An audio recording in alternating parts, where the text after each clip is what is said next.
Slumps. You are listening to Competitor's Brain. This is Lauren Fox, and this is episode number 38.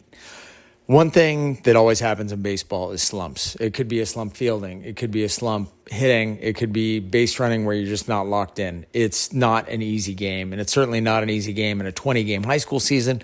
It's not an easy game over 162 games in Major League Baseball.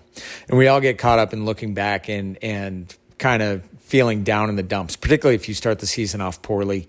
The Red Sox have a player who started the season, I think he was 0 for 19. He's now 1 for 22. But every time you come up to bat, you're walking up to bat and you're seeing the scoreboard that has those 3 zeros on it. And that's at the major league level in front of 30-something thousand people.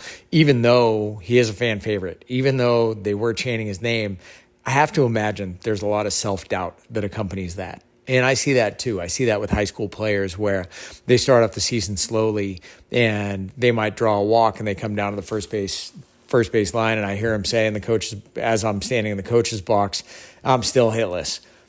Can't think like that. You have to think that perfection is logical to the point that you can actually attain it. And the point is one at-bat at a time and one pitch at a time. Whether you're pitching, whether you're catching, whether you're playing the field, it's always one thing at a time.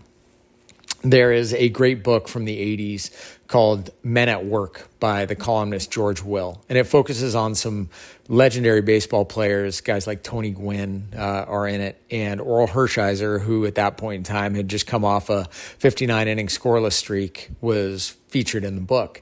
And one of his catchers, Rick Dempsey, says, there are pitchers, and you'll know what I'm talking about, there are pitchers who, when you score a run off of them, you can see you've ruined their perfect day and they lose their competitive edge. Then the dam breaks and they give up 6 or 7 runs. We see it. We see it when a guy balks in a run. You see it when a guy walks in a run or hits a batter with 2 strikes. It's like, can he mentally recover from that sort of blemish on the record? And if I had $1 for every time I see a pitcher walk in a run or balk in a run and that not be the only run they give up in the inning, I'd have more than a few bucks piled up, that's for sure. And so Earl Hershiser, when he goes to the mound in the first inning, this was in the 80s, planning to pitch a complete game, what's he planning to do? And his line is, he's planning to pitch a perfect game. If they get a hit, then I'm throwing a one-hitter. If they get a walk, it's my last walk. I deal with perfection to the point that it is logical to conceive it. History is history. The future is perfect.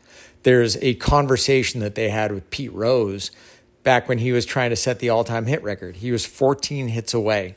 And they asked him, and he was, I think, 42 years old at that point, needed 14 hits to pass Ty Cobb. They said, how many at-bats are you going to need to pass Ty Cobb? And Pete Rose's answer was 14. In his mind, he could theoretically be perfect and get a hit every time at bat, and so can you.